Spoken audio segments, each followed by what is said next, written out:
चला तर मग आज आपण बनवणार आहे मटर पनीरची भाजी।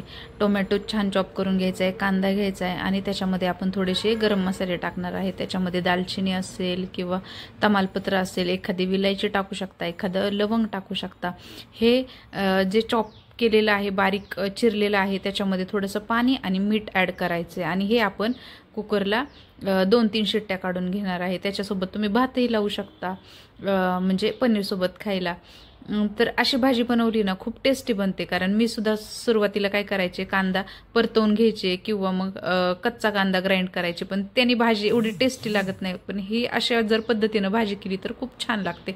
मग त्याच्याबरोबर छान पनीर पण आपण शॅलो फ्राय करायचे, म्हणजे कमी तेलामध्ये थोडंसं लालसर होईपर्यंत तेही परतून घ्यायचे। मग एक साईडला थोडंसं मटर असेल तेही छान उकळून घ्यायचे, म्हणजे एखादी उकळी येईपर्यंत, म्हणजे ते मऊ शिजतात। त्याच्यानंतर हे मिश्रण आपण जेव्हा कुकरमधून काढू ते ग्राइंड करायचे मस्त आणि एक साईडला पेस्ट बनवायची। त्याच्यामध्ये काय टाकायचे, पनीर मसाला, हळद आणि मिरची पावडर। जर बाकीचे मसाले ॲड करायचे असेल तर ते पण टाकू शकता। नंतर कढईमध्ये तेल घ्यायचे, थोडंसं तूप असेल तर तूप, थोडेसे काजू असतील तर काजू, हे ऑप्शनल आहे, तुम्ही जे असेल अवेलेबल ते टाकू शकता। नंतर आपण जे कुकरला शिजून घेतले त्याची छान ग्राइंड केलेली पेस्ट टाकायची। त्याच्यानंतर ते टाकल्यानंतर आपण जे पाण्यामध्ये मिक्स केले होते मसाले तेही ॲड करायचेत। हे छान ॲड करून झाल्यावर एक वाफ म्हणजे घ्यायची याची, पाहू शकता छान भाजीला रंग येतोय।